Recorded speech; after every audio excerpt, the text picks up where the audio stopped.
Hi! I hope you're doing okay. So, recently I made a video and it turned out something that I really felt good sharing. It was basically just the books that my favorite books. It was basically just about my favorite books of all time that I owned physically, like on my shelves. And now I wanted to do like a different variation because I went back to that list. It's like rearranging some books and stuff like that. I was gonna say rearranging some guts. I was rearranging some books and stuff like that, and yeah, I just came across some books that I was like, I didn't add these to that list, and they should be on a list like that. So I'm gonna do now a different list. So basically, these are just going to be the books that I will most likely never, ever get rid of. There are more, but I've already mentioned them in the favorite books of all time on the shelves video. But this one is just books that I will never get rid of for personal reasons, and I'm gonna share with you like a few stories and stuff like that because I feel like it. Grab a beverage and we're just gonna share childhood traumas, childhood stories. So the first book that I will never let myself get rid of, I cannot, is a collection of stories. Wow, a collection of stories by Franz Kafka. It has a metamorphosis, of course, and a lot of other stories, short ones, long ones, veiny ones. My favorite one on here is called Being Unhappy. A stranger would be more accommodating than you. I'm already as close to you as a stranger could ever be. What's more, you know it. So why the melancholy? Tell me you're in a mood for play acting and I'll leave right away. You say your nature forces you to speak in such a way to me. Is that so? Your nature? That's very nice of your nature then. Your nature is the same as mine. And if I behave kindly towards you by nature, then so should you to me too. The fact that I know you as well as I do does little to protect me. It merely takes from me the effort of having to lie to myself. And yet you persist in complimenting me. Stop it. I ask you to stop it. Further, I don't know you always and right away. For instance, in this darkness, I should be much better if you turned on a light. On second thoughts, don't. Still, I won't forget that you have threatened me. This one is quote from A Little Woman or Ein kleine Frau, and it is one of my, not favorite, but one of the quotes from Kafka that touched me deeply, like all up in my guts deeply. Whoever has such a capacity for irritation is probably also able to get over the results of such irritation. It is only out of repugnance, a violent and inexhaustible repugnance, that she occupies herself with me. To discuss this unclean thing in front of another human being would be to violate her sense of shame. I don't know, there's something about Kafka, I keep going back to this goddamn book, and I'm so grateful that I have it, and I'm so grateful that I found it in the wild.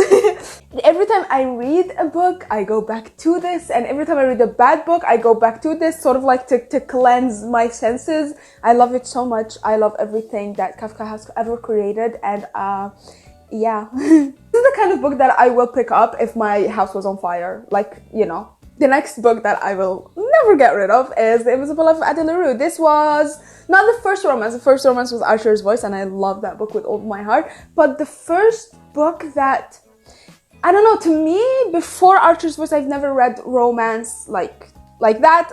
Archer's Voice was the first romance that I liked, and it sent me into other romance books. But this one did romance in a different kind of way.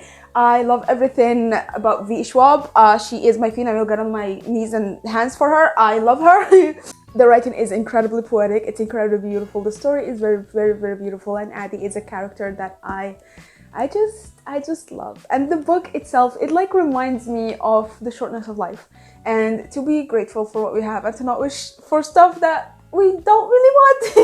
We think we want. But just like to take a step back and to think a little bit before wishing for stuff and being ungrateful for the shit that we already have. Stardust by Neil Gaiman. Not the story Stardust by Neil Gaiman. Specifically Specifically this book. Is it tattered? Yes. Is it old? Yes. Does it smell? Yes. Is it crusty? Yes. But is it the most beautiful thing in the entire world? Yes, it is. Do I have another copy that is good and not crusty and doesn't smell and isn't falling apart? Yes. But is this my favorite? Yes. This, go fuck yourself. I don't care about you. This is the best thing that ever happened to me because it was a gift from someone who is very, very special. If it was this, Penny, I love you so much. Penny is the best human being in the entire world, and she's my friend, the closest thing that I have for everything. She's everything ever, forever and ever, and she gave me this one, and I love it so much. I love it so much. I don't care if I will never ever read Stardust again. I don't even care that much for the story. Like, there are so many other gaming books that I love, which will get us to the other book that we're gonna speak about other than this, but this entirely has to do about the book because it was a gift. This though is about the story. This is The Ocean at the End of the Lane by also Neil Gaiman. The story touched me deeply. It touched me in such an incredible, sensitive, and I don't know, just it touched childhood trauma in me. That's what happened. It taught me about things that we as children do to protect ourselves, and we as adults, our brains create and formulate to protect itself from what has happened to it. It is an incredibly written story. I mean, it's Neil Gaiman, so you can never go wrong, but yeah, it means the world to me, this one. Next to are Coraline and Scary Stories to Tell in the Dark. This one is so goddamn childish and I love it so much. Why I will never get rid of them is because they were given to me by... What do I want to share? What do I not want to talk about right now? This is like a therapy session. These were given to me by my daddy, and a little bit after he gave them to me, he had passed away. And yeah, I will cherish them forever. I don't know shit about books, and this was the first news that I ever received from that man. But yeah. I mean, I wish I don't have this cover. I wish I have there's another cover that doesn't have anything to do with the movie, but at the same time, because of the sentimental values, I think they're the most beautiful thing ever. This one, I love the story, I love the book, I love the cover, I love everything about it, and I don't care if I'm never gonna read any of these again. They just mean the world to me. This one needs to be handled with gloves. This is a collection of Russian literature, like short stories. I'm scared to open it. Oh, it makes noises when it opens. But I binded it myself. I've written this myself. I've done the entire binding myself. Yeah, it did not have a cover when I got it. This was my dad's dad, and yeah, so it's a family thing. And he did not take care of them. And my dad, even though he loved books and he loves to read and he loved to write his own books and shit, but he just threw them in a basket and left them somewhere because they didn't really hold that much value where he was, and you know, stuff like that. So by the time it got to me, it was in just a very, very sad state. The pages were everywhere. There were probably like just a few couple of pages that were still attached to each other. It's stained. It's just so bad. I don't even open it at all anymore.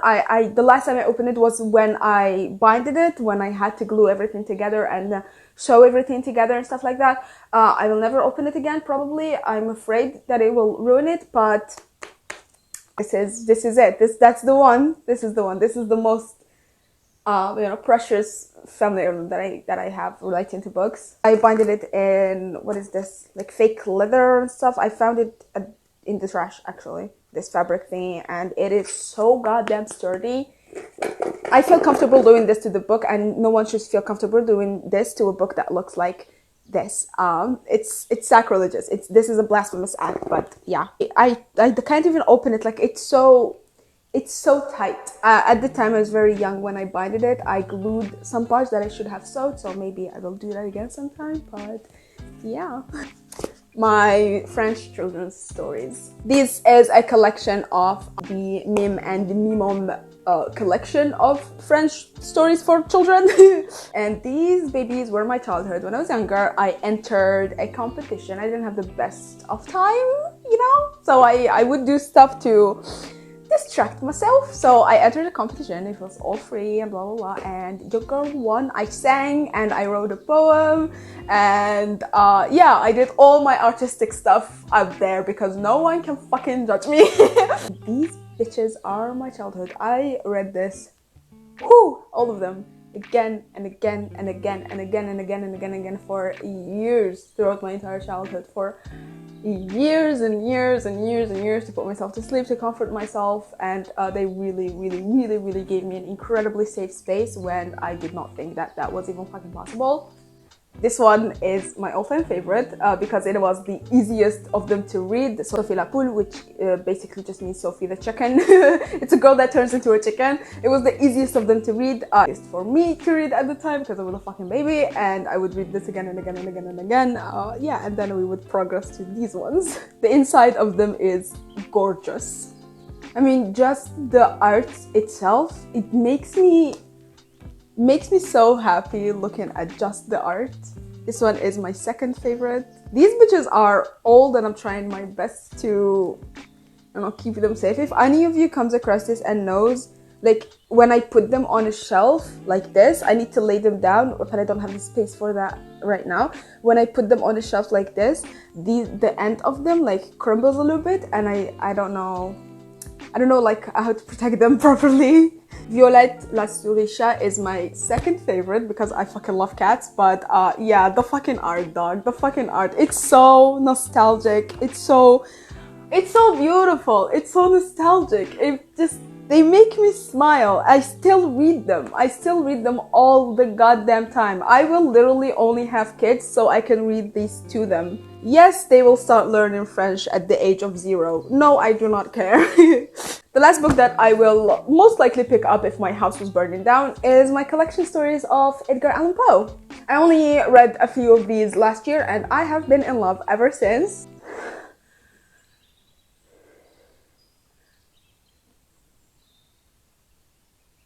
It's Edgar Allan Poe. There's no introduction needed. There's no explanation needed. It's a genius writing. Yeah, was he a low-key pedo? Maybe. Was he He had the saddest life that I've ever researched in my entire life. The saddest things happened to him. And when he died, he couldn't even catch a break. When he died, his tombstone got struck by lightning. After a miserable life and a miserable death. A miserable life and a miserable death, surrounded by incredibly vile people. When he died, he couldn't even catch a goddamn break. I love the man. I don't care. I love the man so much. I love the book. I love the stories. I love the writing. It is incredibly beautiful. There is not a fall and autumn that I will not pick up this and read at least one goddamn line from it. It's the kind of book that will just accompany you in life. Those are some of the books that I will never get rid of, and why.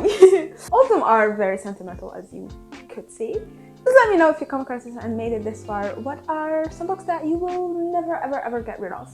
Yeah, but that's it for now. Thanks for watching. Goodbye.